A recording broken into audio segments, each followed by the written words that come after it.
느헤미야 3장 13절부터 마지막 32절까지. 좀 기니까요. 우리 교독하겠습니다.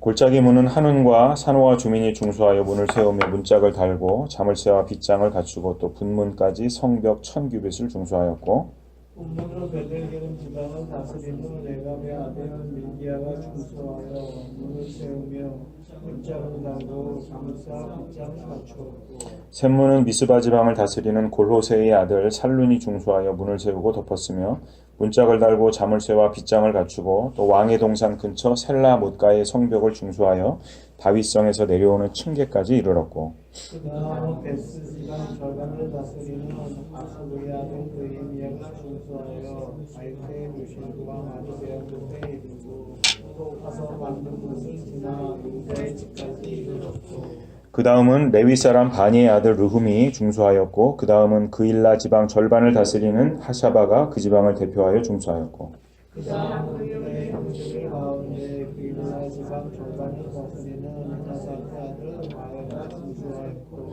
그 다음은 미스바를 다스리는 예수아의 아들 에셀이 한 부분을 중수하여 성 구비에 있는 군기고 맞은편까지 이르렀고, 그 다음은 십대의 아들 바룩이 한 부분을 중수하여 성읍에서부터 대제사장 엘리야십의 진문에 이르렀고, 그 다음은 학고스의 손자 우리아의 아들 무레못이 한 부분을 중수하여 엘리야십의 집문에서부터 엘리야십의 집 모퉁이에 이르렀고, 그 다음은 거기에 사는 제사장들을 중수하였고, 그 다음은 베냐민과 핫숲이 자기 집 맞은편 부분을 중수하였고, 그 다음은 아나냐의 손자 마이세야의 아들 이사랴가 자기 집에서 가까운 부분을 중수하였고, 그 다음은 헤르다스의 아들 유리가 한 부분을 중수하되 이사야의 집에서부터 성읍이나 성읍에 이르렀고, 우세의 아들 발탈은 성 구비 맞은편과 왕의 윗궁에서 내민 망대 맞은편 곧 시위청에서 가까운 부분을 중수하였고, 그 다음은 바로스의 아들 부다야가 중수하였고, 그때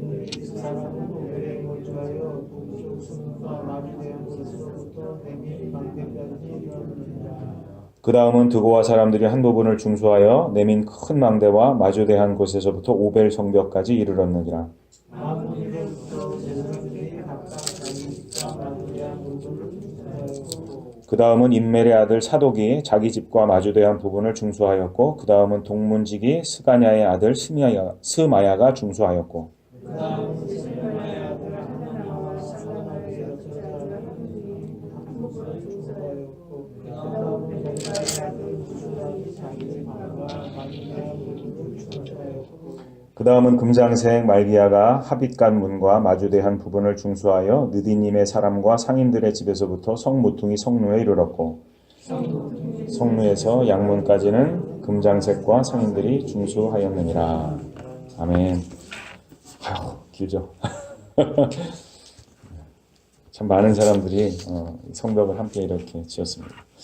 우리가 이제 지난 시간까지는요, 느헤미야 3장의 이제 전반부를 통해서 이제 주로 우리가 뭘 살펴봤냐면 성벽을 도대체 어떤 사람들이 지었냐, 어떤 사람들이 그 성벽을 중수했냐, 이제 사람에 대해서 우리가 좀 많이 살펴봤고요.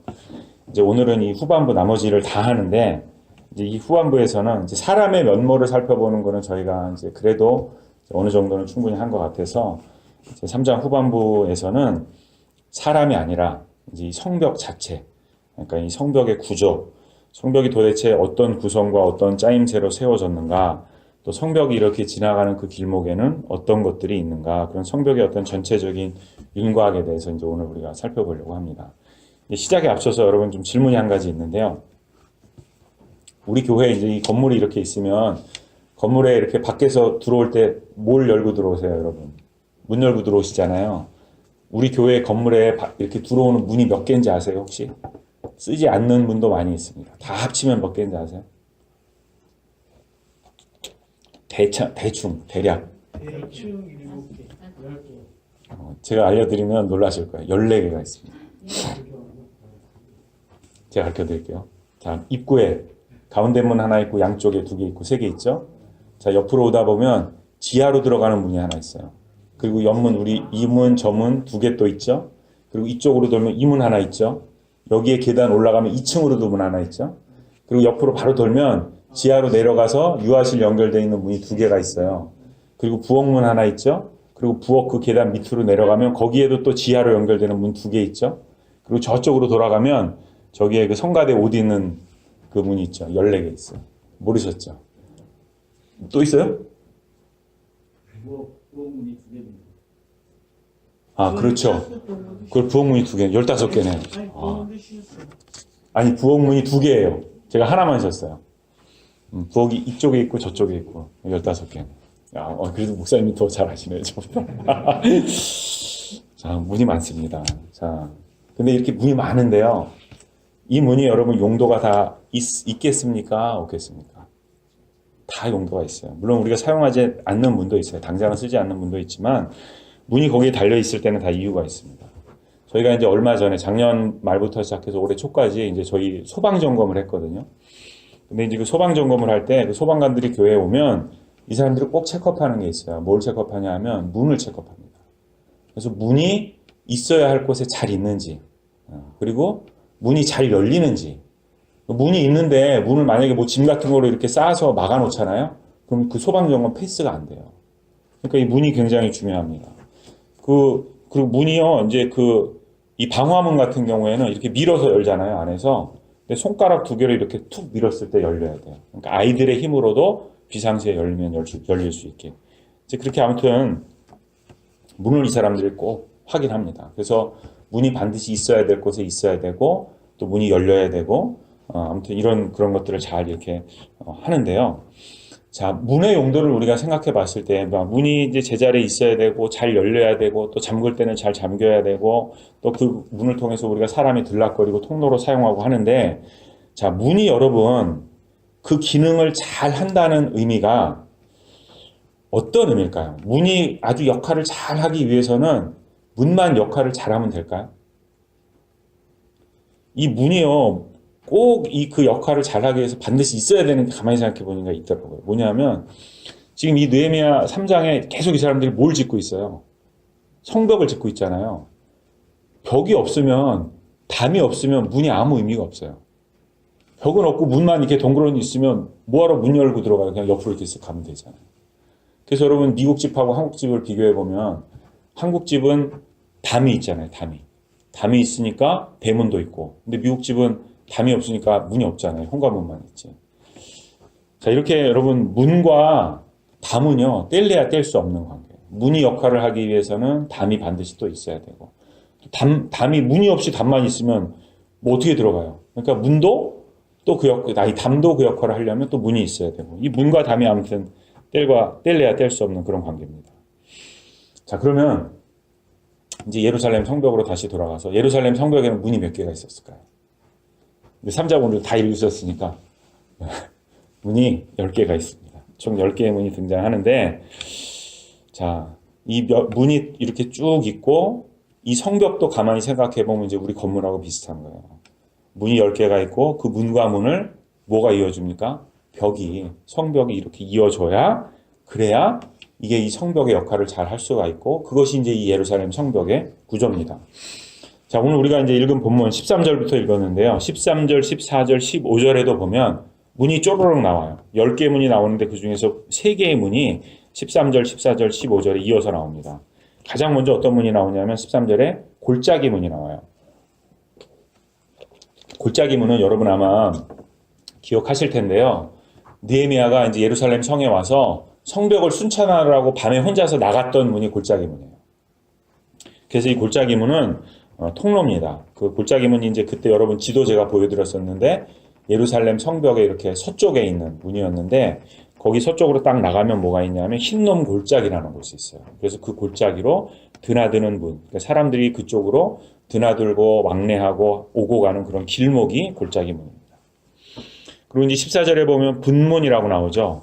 여기서 이제 이 분은 이렇게 분비물 할 때 이제 분이에요. 그러니까 쉽게 얘기하면 똥문입니다. 그래서 뭐 쓰레기라든가 폐기물이라든가 배설물이라든가 이런 것들을 갖다 버리고 태우고 하는 것이 이 분문이었어요. 그러니까 여기는 어떤 문이냐면 무언가 버려야 할 것을 버리는 그런 문이에요. 그리고 15절에 보면 샘문이라고 나오죠. 이 샘문은 실로암 연못 근처에 있었던 문이라 그래요. 그래서 사람들이 이곳에 와서 물도 깃고 또 식수를 공급받고 하는 그런 뭔가 공급의 역할을 하는 분이 또 이 샘문이었어요.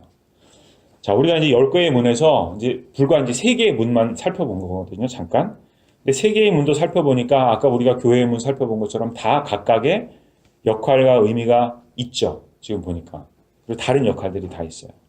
그 문들의 역할이 다 있고 그 문들의 역할이 반드시 필요하기 때문에 성벽을 다시 짓는 데 있어서 이 문들도 불타고 다 무너졌던 그 문을 지금 다시 세우고 있다는 것이죠. 자, 그리고 이제 이 문들의 이 역할을 이렇게 따져보니까요. 제가 뭐가 떠오르냐 하면 이 문의 모습이 꼭 뭐 같으냐 하면 우리 모습 같아요. 여러분의 모습 같고 또 제 모습 같고 우리들 같아요. 각각의 문이 각각 필요한 역할과 사명을 다 가지고 있는 그것이 마치 우리들의 교회 안에 모여있는 성도들의 모습 같다 이런 생각이 들었습니다. 이제 실제로 이제 어떤 분들 보면요. 골짜기 문 같은 분들이 있어요. 뭐 교회에서만 그런 게 아니라 우리 이렇게 살면서 만나는 분들 중에 보면 우리의 모든 어떤 그런 관계에 있어서 뭐 성도와 성도들의 관계도 그렇고 사람과 사람의 관계도 그렇고 어떤 통로의 역할, 소통의 역할 이런 거 하시는 분들 계시죠. 사람들의 소소한 소식들은 물론이고 또 경우에 따라서 누군가의 어려움, 또 필요, 또 격려와 칭찬 이런 모든 것에 대한 소통의 도구가 되어주시는 분들이 있습니다. 여러분 우리 살다가 이런 경우 있잖아요. 내가 이제 어떤 사람하고 관계가 굉장히 좀 불편해요. 그래서 그 사람하고 뭔가 이렇게 좀 뭘 해야 되는데 불편할 때 내가 이렇게 다이렉트로 그 사람하고는 할 수는 없는데 누군가 중간에 이렇게 딱 세워서 그 사람을 통하면 소통이 되는 그런 경우 있잖아요. 그래서 중간에 누군가 그분을 통해서 뭘 부탁을 하기도 하고 부탁을 받기도 하고 그런 어떤 중재의 역할 또 소통의 역할 마치 골짜기 문과 같이 사람과 사람과 또 성도와 성도를 이렇게 이어주는 통로가 되는 그런 분들이 이제 우리에게도 있다는 거예요. 또 분문 같은 분도 있습니다. 남들이 꺼리는 것, 또 남들이 피하는 것. 그러나 그런 것들도 여러분 어딘가에는 버려야 되잖아요. 그런데 기꺼이 누군가에게 그런 분문이 되어주시는 분들이 계셔요. 제가 이제 예전에 어떤 목사님하고 얘기하다가 이제 들은 얘기인데 그 교회에 이제 어떤 분 얘기예요. 아무튼 이분이 매사에 불평이 그렇게 많으시대요. 사람들마다 만나면 막 불평, 불만 막 이런 걸 너무 얘기하니까 이제 나중에는 아무도 이분을 상대를 하지 않게 된 거예요. 근데 그 교회에 어떤 이제 집사님이 한 분 계신데 유일하게 이 집사님 한 분은 그분을 지극정성으로 이렇게 다 뭐 아무리 불평을 해도 다 들어주고 다 받아주고 이렇게 하셨다는 거예요. 근데 이제 이 불평하시는 분이 이제 아무도 상대 안 해주고 이 집사님 한 분만 상대해 주니까 이 한 분한테만 다 얘기하니까 이 집사님은 얼마나 힘드셨겠어요. 이제 목사님이 너무 걱정이 돼서 한 번은 이렇게 그 집사님하고 얘기를 하는데 그 집사님이 그러시더래요. 힘들지 않으세요? 집사님 이렇게 물어봤더니 집사님이 목사님 힘든 게 문제가 아니고 저라도 그분의 그런 모든 것들을 다 받아줘야 그래야 이분이 그래도 교회도 오고 예수님의 말씀을 듣고 그래서 언젠간 변화될 거 아닙니까? 제가 그걸 하는 겁니다. 이렇게 얘기하시더라고요. 이제 말씀 준비하다 그 생각이 났는데 우리 교회를 가만히 생각해 보니까요. 우리 교회도 그런 분이 계셔요. 우리 교회도 똑같은 역할을 하시는 분들이 계시구나 이런 생각이 들었습니다. 또 샘문 같은 분도 있어요. 샘문 같은 분. 누군가에게 막 이렇게 공급이 돼주고 또 우리의 갈증을 해소해주고 누군가에게 에너지가 돼주는 그런 분들이 계십니다. 최근에 제가 친구 2명한테 전화를 받았는데요. 이제 이 친구들은 둘 다 비즈니스를 하는 친구들이에요. 근데 이제 이 두 친구의 상황이 좀 다릅니다. 하나는 지금 막 비즈니스가 너무 잘 돼요. 얘는. 너무 잘 돼갖고 전화가 왔는데 너무 잘 돼서 걱정하는 거예요. 너무 잘 돼서 오히려 이게 너무 잘 되니까 이제 자기도 막 불안한가 봐요. 그래서 막 걱정하는 그런 친구가 하나 있고요. 또 한 친구는 반대입니다. 이 친구는 좀 어려움이 있어요. 비즈니스 자체도 좀 어려움이 있고 거기에다가 좀 개인적인 일들까지도 겹쳐서 좀 많이 힘들어하는 이런 두 친구가 이제 전화를 해서 이제 전화를 받고 이제 이야기를 했는데 이제 이 친구들이 제가 가만히 들어보니까 저한테 연락을 한 이유가 있더라고요. 왜 저한테 연락했냐면 제가 목사라서 연락한 거예요. 사실 저는 뭐 이렇게 힘도 없고 별 능력 없는 목사인데 그래도 친구가 목사라고 저한테 그런 고민을 이야기하고 그리고 기도도 부탁하고 조언도 구하고 그러면서 이제 이 두 친구가 전화를 끊을 때 저한테 똑같은 얘기를 하더라고요. 둘 다 뭐라 그러냐면 야, 근데 친구가 목사니까 참 좋다. 너무 힘이 된다. 고맙다. 이제 그러고 끊었어요. 이제 어렸을 때부터 친구들이었기 때문에 사실은 뭐 그냥 뭐 옛날에 맨날 서로 농담이나 하고 같이 놀고 그러던 친구들인데 이제 뭐 그런 얘기를 이렇게 전화를 하고 나서 끊으니까 제가 참 뿌듯하기도 하고 또 한편으로는 좀 부끄럽기도 하고 그러면서 마음이 굉장히 감사했어요. 나는 내가 참 아무것도 아니다 이렇게 생각했는데 누군가에게 특별히 사랑하는 그런 친구들에게 그 친구들이 나를 통해서 힘을 얻는다, 위로가 된다 이렇게 얘기해 주니까 굉장히 감사하더라고요. 이래봬도 제가 샘문 같은 사람입니다. 근데 이제 저도 힘들 때가 있잖아요. 근데 이제 바로 지금 이 자리에도 제가 힘들 때 제가 의지하고 제가 위로를 받고 저에게 에너지가 주시는 분들이 여기 지금 앉아 계세요. 그러니까 우리 교회에도 저만 그런 게 아니라 샘문 같은 분들이 계십니다. 자, 이렇게 여러분 우리에게는요 이 예루살렘 성에 세워진 여러 문들처럼 여러분들 각자가 우리가 다 각자가 역할과 사명을 가지고 세워진 사람들이에요. 그리고 그분들이 각자의 역할을 다 감당하고 있기 때문에 사실은 우리가 지금 이렇게 건강하고 든든하게 서 있을 수 있는 겁니다. 자, 그런가 하면 여러분 아까 문을 얘기할 때 문이 제 역할을 감당하기 위해서는 뭐가 또 필요하다 그랬어요? 벽이 꼭 필요하다 그랬잖아요. 담이. 자, 문의 역할이 만약에 그 문은 막 사람들의 어떤 관계가 모이고 어떤 중심적인 역할을 하고 그런 거라면 담은 사실 별로 그렇지 않잖아요. 담은 그냥 가만히 서 있잖아요. 아무것도 안 하고. 자, 문의 역할이 그 역할을 위해서 사람들이 막 오고 가기도 하고 막 공급도 하고 뭔가 왁자지껄하고 막 이럴 때 문은 그냥 가만히 서 있어요. 어떻게 보면 아무 일도 하지 않는 것 같고 그냥 방치되어 있는 것 같고 우리가 그것을 사람이나 관계로 치자면 어떤 막 주목받는 그런 자리도 아닐 것이고요. 관심의 대상도 아닐 수 있고요. 그냥 이렇게 자리나 지키고 있는 그런 모양으로 우리가 생각할 수 있는 그런 사람. 근데 여러분 벽은 그냥 가만히 아무것도 안 하고 서 있고 자리를 지키기만 하고 있는 것이 아니더라고요. 자, 오늘 우리가 이 본문 말씀을 통해서 좀 확인할 수 있는 게 하나 있어요. 제가 이게 길고 그냥 비슷비슷한 얘기들이 계속 반복이 되는데도 불구하고 끝까지 이거를 우리가 함께 교독해서 읽은 이유가 있습니다. 여러분 이제 제가 설명을 해드리면 읽은 그 기억이 나실 거예요. 벽이 여러분 그냥 가만히 서 있고 아무 역할도 안 하고 있는 게 아니라요. 자, 이 벽이요. 지나가는 자리를 가만히 보면요. 자, 15절 이후로 쭉 보면 샘문 이후부터 중수되는 벽이 지나가는 자리를 이제 몇 군데를 따져보면 먼저 어디를 지나가냐면 다윗성에서 내려오는 계단을 지나가요. 그러니까 이거는 다윗성하고 연결된 통로니까 굉장히 중요한 그 통로를 이렇게 막아서 지나가는 거예요. 그리고 다윗 왕의 무덤도 지나가고 그 앞에 있는 인공 연못도 지나가고 용사의 집도 지나가고 이런 것들을 차례로 지나가면서 중수돼요. 그리고 19절에 가보면 이 성벽이 또 무기고를 지나가요.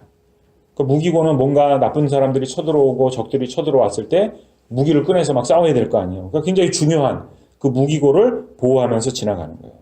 또 25절을 보면 망대도 지나가고 시위청도 지나가고 와치타워 누군가 쳐들어오는지 이렇게 망을 봐야 되는 파수꾼들이 있는 거기를 막 지나가는 거예요. 자, 이렇게 여러분 성벽이 지나가는 자리를 보면 성벽이 그 담이 그냥 아무데나 막 세워져서 자리만 지키고 있는 게 아니에요. 꼭 필요한 자리. 성벽의 보호가 반드시 필요한 그곳에 세워져서 그 자리를 지키는 거예요. 성벽이 여러분 그냥 벽으로 서 있기 때문에 아무 역할이 없는 것처럼 보일 수 있지만 그렇지 않다는 거예요. 서 있는 그것만으로도 성벽은 굉장히 지금 큰 역할을 해주고 있다는 거예요. 여러분 우리가 교회를 봐도 그렇습니다. 대표적인 분들이 누구냐면요. 우리 권사님들이에요. 특별히 이제 젊으신 권사님들 말고 연세 많으신 우리 연로하신 권사님들. 그래서 때로는 거동도 불편하시고 날씨가 조금만 굳어도 교회 오기 힘드신 권사님들 우리 계시잖아요. 근데 여러분 그런 분들, 그런 권사님들 교회 오셔서 이렇게 기도하시고 같이 찬양하고 또 인사할 때 허구하고 어머니 같고 얼마나 좋습니까? 특히 우리 여러분 최두희 권사님 잘 아시잖아요. 권사님 자주 못 오시지만 이렇게 한 번씩 교회 오시면 이렇게 얼굴만 봐도 힘이 되잖아요. 우리가 우리 권사님 여전히 정정하셔서 오늘 오셔서 예배 드리시는구나. 우리 마음이 얼마나 행복해집니까?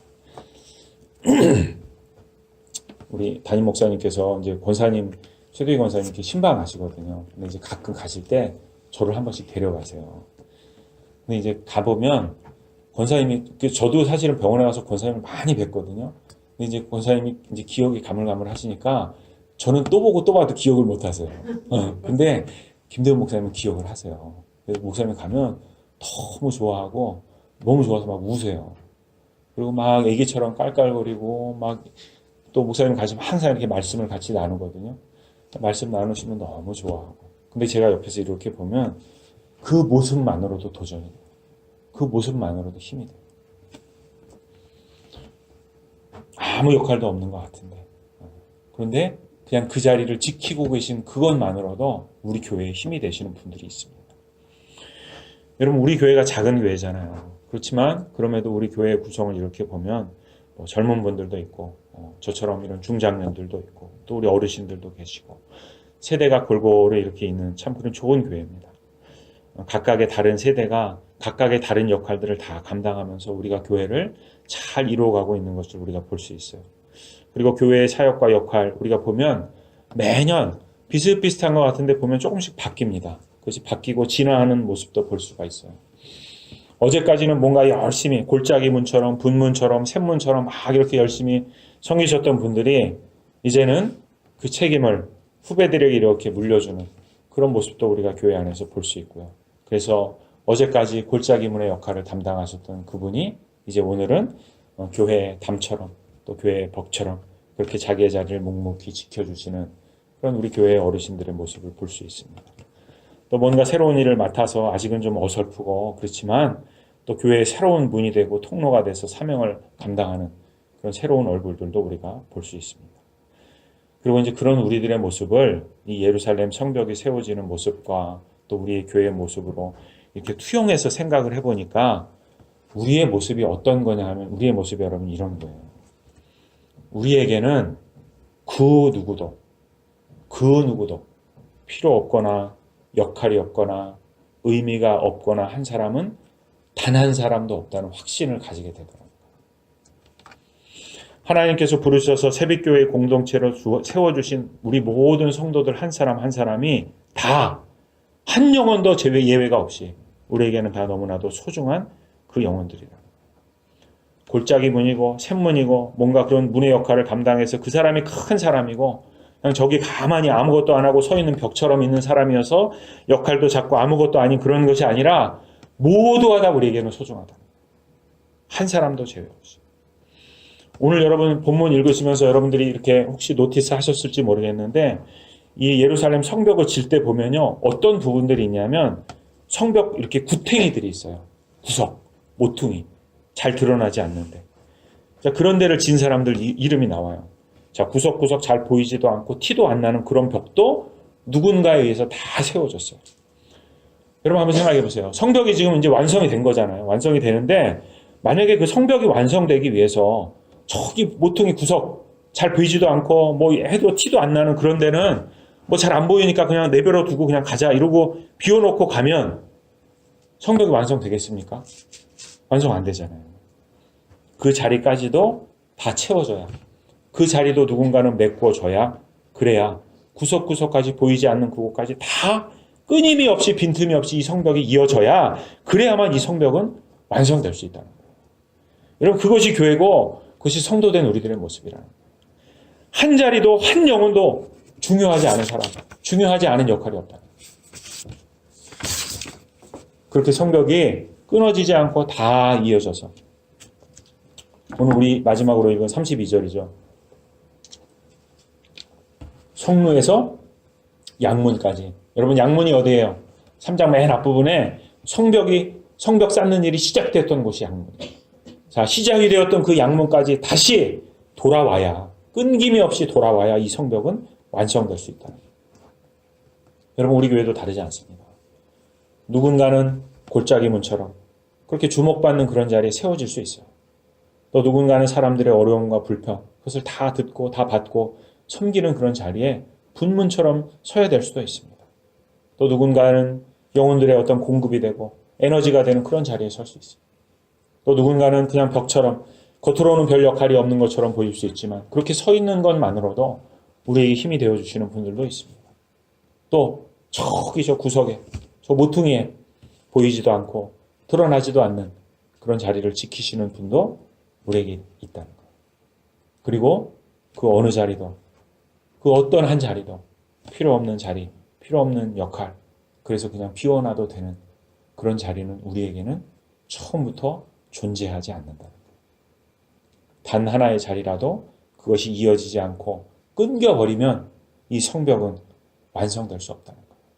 성벽이 한 바퀴를 뺑 돌아서 다 이어져서 다시 양문까지 돌아오지 않으면 여러분 이 성벽은 여전히 무너진 성벽이에요.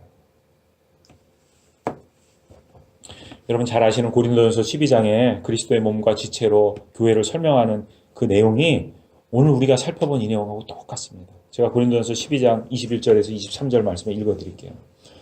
눈이 손더러 내가 너를 쓸데없다 하거나 또 한 머리가 발더러 내가 너를 쓸데없다 하지 못하리라. 그뿐 아니요 더 약하게 보이는 몸의 지체가 도리어 요긴하고 우리의 몸에 덜 귀히 여기는 그것들을 더욱 귀한 것들로 입혀주며 우리의 아름답지 못한 지체는 더욱 아름다운 것을 얻느니라. 아멘. 여러분 주님께서 우리를 부르셨습니다. 그리고 우리를 세워주셨어요. 주께서 우리를 부르신 그 소명에는 어떤 건 더 귀하고 어떤 건 덜 귀하고 천하고 이런 것이 없다는 거예요. 우리 모두가 다 단 한 사람도 예외가 없이 하나님께서 이 세상에서 가장 값지고 가장 귀한 부르심으로 우리를 불러주신 그 소명 앞에 우리가 지금 서 있다는 겁니다. 나만 그런 게 아니에요. 내 옆에 앉아있는 저분도, 내가 좋아하는 분, 내가 사랑하는 그분도 그런 분만이 아니라 때로는 나와 불편한 그분까지도, 때로는 내가 미워하는 그 사람들까지도 하나님께서는 동일한 소명으로 우리를 다 불러주셨다는 거예요. 우리가 함께 그 문의 자리 혹은 벽의 자리, 그 구석의 자리라고 할지라도 우리가 함께 그 부르심 앞에 함께 서 있는 그 소명 앞에 서 있는 하나된 공동체가 바로 우리의 모습이라는 거예요. 그 자리들, 우리를 불러주신 그 자리를 우리가 각각 다 채우고 그 책임 앞에 우리가 서지 않으면 여러분 우리의 교회는 결코 완성될 수 없다는 거예요.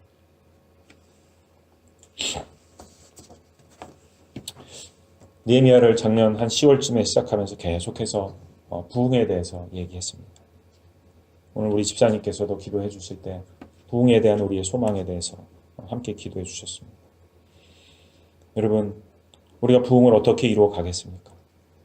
하나님께서 우리 교회를 통해서 어떻게 하나님의 나라를 흥왕하게 풍성하게 만들어 가시겠습니까? 누구 한 사람을 통해서 하는 일이 아닙니다.